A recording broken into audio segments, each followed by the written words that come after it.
time for the Susan Taylor Podcast, where we discuss the yoga of mind, medicine, and healing. Author of Feeling Good Matters, Sexual Radiance, and the Vital Energy Program, Dr. Taylor imparts authentic knowledge and practical tools that inspire, educate, and empower us to be a healing force for positive change. So join us and take your life and our planet to the next level.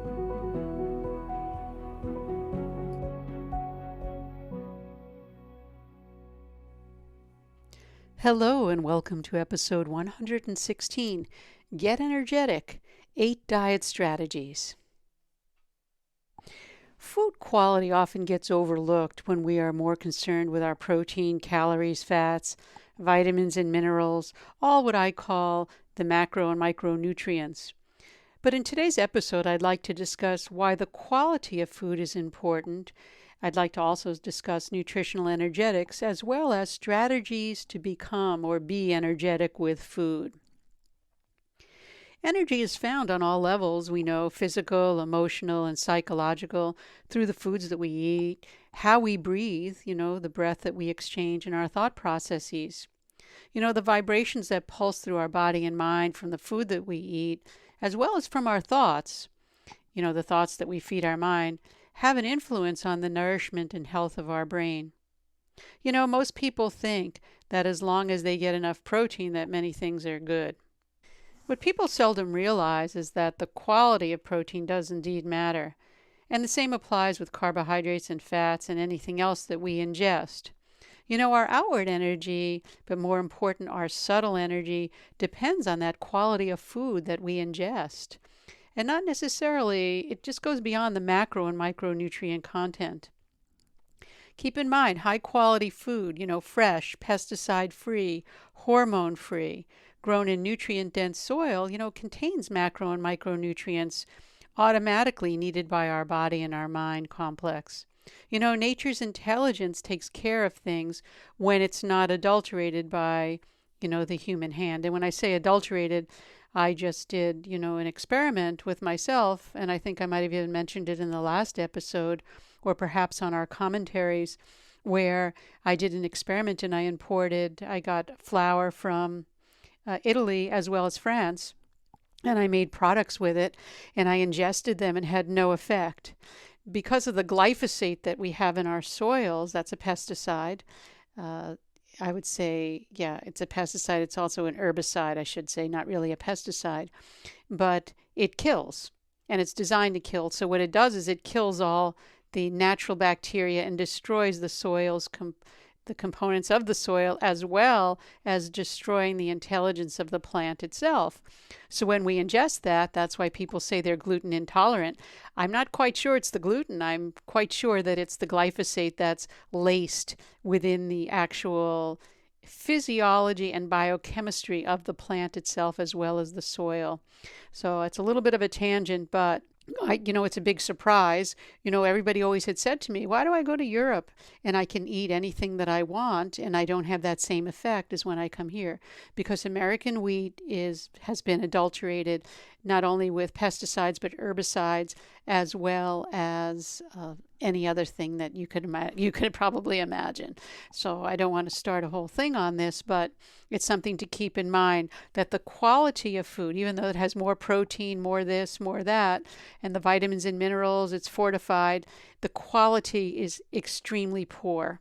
And it's so poor that it's causing massive problems among our population. So to reiterate, food quality often gets overlooked when we're more concerned with proteins, calories, fats, vitamins, and minerals. But, you could have the same food with different qualities. The way food is harvested, prepared, digested really determines its energetic quality. And the way I define energetic quality of food, it's that amount of vital force that's present in it. Take a can of beans and a cup of dried beans, put them in water for a few days, and you'll find that one putrefies, the one coming from the can, and the other sprouts. So I always ask people when we're doing live events, which one do you think has more stored energy? Anyway, eating foods that are fresh and harvested on time without chemicals provide more energy than the same food that's been processed and canned. So, moving on, I'd like to discuss the ways to feel energized by food. What are the ways that we can really feel energized by food? And I'll go through the list and then I'll repeat the list so that we have it as a review. We want to eat foods with high ki, chi, or prana. That's that subtle vital force that I always talk about. Prana is the vital energy present in vegetables, fruits, pure energy, and I shouldn't say pure energy, and pure air that we breathe. And that's what I call nutritional energetics. One of the reasons for eating is to really import and bring in that prana. So the foods have to be that high in prana. And it depends the language we're using, chi, vital force, ki, whatever. But it's that subtle energy that we're talking about. More fruits and vegetables and ripened fruits. You see, we pull our fruits again before they're ripe, so when we bring it to market and they sit on the shelves, they're not going to go bad. But ripened fruits will give a different energy boost than fruits that aren't ripened, and also fresh vegetables. So it's important to cut the vegetables and cook them freshly at every meal. That's the only thing that I say really don't do too much leftover with. It's vegetables. We want to prepare them fresh each day. You know, buying pre-cut vegetables means that you've already done and lost some of the prana. That doesn't mean I haven't bought pre-cut vegetables. I'm just saying, I'm giving you the example of what happens to the energy. So try to buy whole vegetables and fruits for maximum vitality. Second, eat organic or locally grown foods whenever possible. This sort of overlaps with the first one. Organic foods have more than just the subtle energy required for optimal functioning. They have a quality higher than the foods, as I mentioned when I was talking about the glyphosate in the wheat, exposed to chemical fertilizers, herbicides, pesticides. You know, if your body has to work hard to purify the chemicals of the foods that you eat, you're going to feel fatigue and toxic. You're going to get an overload.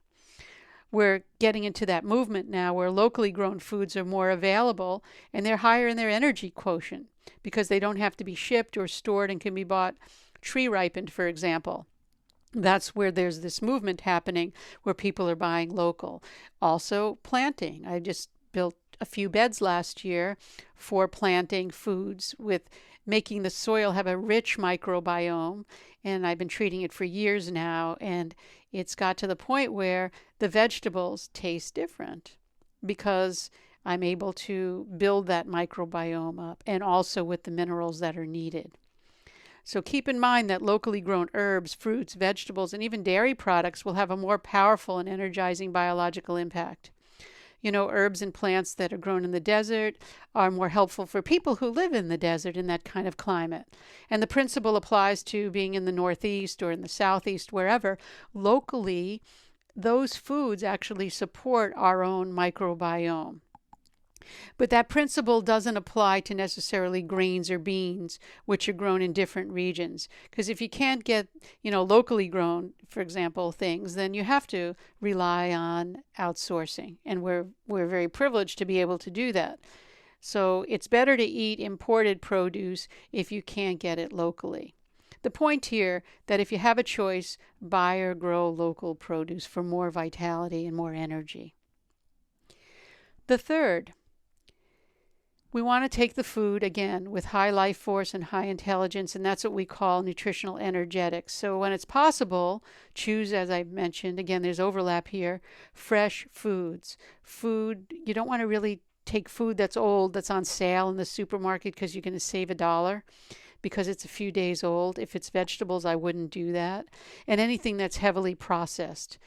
Less life force left in foods gives you less of a life force.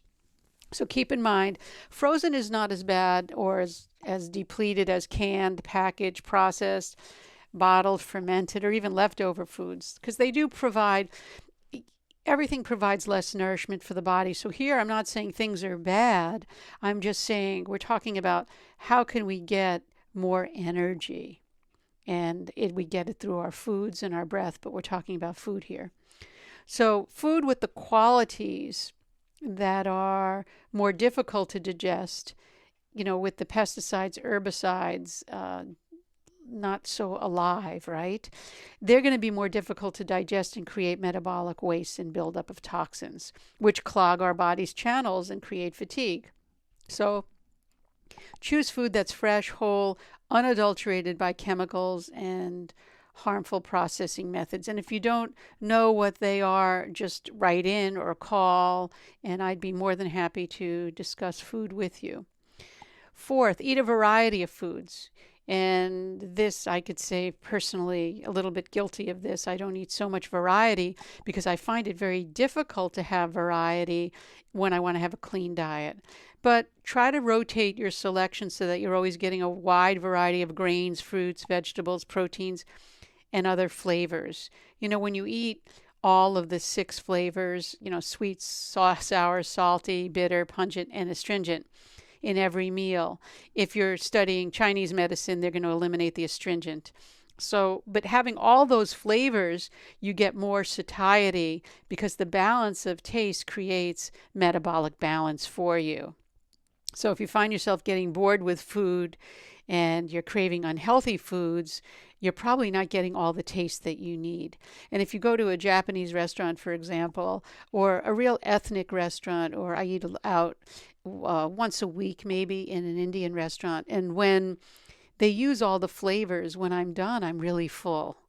If you go to a place that doesn't use all the flavors, let's say if you go and have pizza, you're going to want something after eventually. So pay attention to the tastes. It really makes a difference. 5, cook with energizing spices. Cooking with spices makes food more digestible and creates energy. That's why just eating plain food is not necessarily a good thing. And whether you're cooking any ethnic kind of cooking, they'll cook with spices and saute them with ghee, olive oil, all those things. And when we do that, it creates more flavor, more enhancement, and it increases our digestive fire. You can also take, your ghee. If you're going to make ghee, I make ghee, which is clarified butter. You can also infuse that with herbs and spices if you don't want to use herbs and spices each time. But always cook your vegetables. I know everyone says raw, raw, raw, but think of raw vegetables as sweepers. They'll sweep your intestines. You're not going to really absorb that much by way of nutrition, as opposed to if you really cook and break down the fiber in vegetables. Save the material in which you're cooking in so that you can include it in the meal, and then you'll have at least digestible material, and you'll also be able to store more nutrients. Avoid energy draining combinations. Now, I know this, I'm bringing this up because people always ask me about what about food combining? You know, there's no science that people are going to say prove this, but I've always avoided foods that don't digest well. And I know what some of them are because I've done the experiment on myself. Food combining principles first appeared in in Ayurvedic medicine, actually, of ancient India. We've talked about that, and they were popularized probably in the mid 1800s or so. And it was called the science of food combining. And what happened was proponents of the food combining diets believed that improper food combinations lead to disease, toxin buildup, and digestive distress. Pure Western scientists would laugh and say that's not true. Your enzymes break everything down in proportion, etc., in the digestive system. I am a Western trained scientist, but also a yoga scientist. And I've done the experiment before I speak about it. And I have found that there are certain examples that I'll give you that really don't work that well together. I find that milk, the only taste that I found combines well with milk is a sweet taste. So sugar, dates, honey, rice, or wheat. I don't really find drinking milk with meals the way to go for those that drink any kind of milk. I also use raw milk. I boil it once, but I use it in my chai because what that does is I feel like it hasn't been adulterated too much with homogenation and pasteurization together. Just doing the pasteurization is enough by boiling. You don't do milk with those that eat fish. Milk and eggs don't necessarily go together. Milk and yogurt, some say no, some say yes. I usually don't. I eat my dairy products when I do, because I do eat dairy. I eat them alone. And this way they're more of a heavier heavier item to digest. So just keep that in mind. When I use clarified butter, I talk about that. I don't mix ghee with like sweeteners like honey unless it's in equal parts.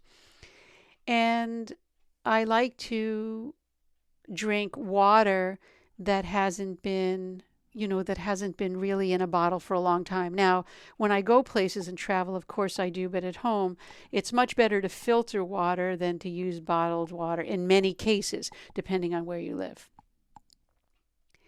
So keep in mind also that drinking lots of coffee, tea, or caffeinated soft drinks give you a false burst of energy. And caffeine can tax the liver as well as the adrenals, creating a buildup. We get fatigued because of that. So we want to be able to clear toxins from the channels in our body. That's where acupuncture comes in, or marmotherapy, where you're opening up the channels. Only when those channels are open can you deposit, let's say, herbs that you take where they'll be able to go to where they need to go. Otherwise, if you're clogged and you keep taking herbs, you're just going to create more toxins. 7, minimize restaurant eating. I kind of hinted at that when I spoke about going to a restaurant only once a week, because really we have to first look at the ingredients and the cooking methods and the person who's actually making the food.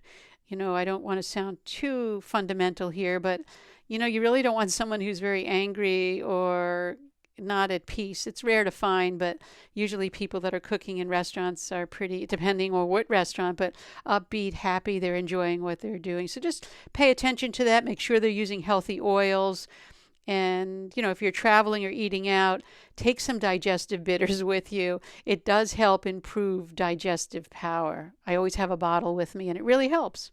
I don't take it to the restaurant that I go once a week, but then after, when I go to an Indian restaurant or where they make Indian food, it's spiced so well that I usually don't have problems at all with digestion. And the last one is to eat in a calm and peaceful atmosphere. Eating in a settled atmosphere gives you maximum vitality from food. If you're talking on the phone, watching TV, reading, conducting a business meeting over lunch, food doesn't get properly digested. It creates that ama that I spoke about for the past few weeks, that undigested material, which creates toxins. You become dull and fatigued. Like eating while standing, walking, driving. I could say I've eaten while I was driving, cookies especially. That also creates ama rather than energy. So putting together this list, I looked at my own self. I'm not above it all. And I put it together based on, what's really healthy, what's not, and what can we start working with. So the first was to eat foods with that high energy, that high prawn. Eat organic or locally grown foods whenever possible. The third was having food with high vital force, high intelligence. That's our nutritional energetics. Eat a variety of foods. 5, cook with energizing spices. 6, avoid energy draining combinations. Just be careful. Like you don't want to do meat and milk and things like that. Milk should be by itself. That's the point. Minimize restaurant eating and eat in a calm and peaceful environment. You may not be able to incorporate all of these at once, but from a practical point, we could take, one from the list and incorporate it into our routine. Try it for 10 days, then another 10 days until you get that 40 days happening for you. And you're going to see amazing results, I guarantee. If you know someone that may benefit from this topic, please share the knowledge, and that'll help us serve humanity right now. And send the link to someone. And you can do that either from our podcast on susantaylor.org or our YouTube station, which is Susan Taylor PhD TV, and where I do the podcast. It's very, very helpful, as I always mention. And that brings us to the end of this episode. And know that the Susan Taylor podcast does come out every week, and it's available on susantaylor.org, iTunes, Stitcher, YouTube, and other podcast platforms. And also, I'd like to invite you to join me behind the scenes commentary and question and answers for these episodes on YouTube. And if you'd like to hear more about this topic or some other topics, please write in. I'd love to hear your opinions and your thoughts. And until next time, remain calm, consciously aware, living in the moment.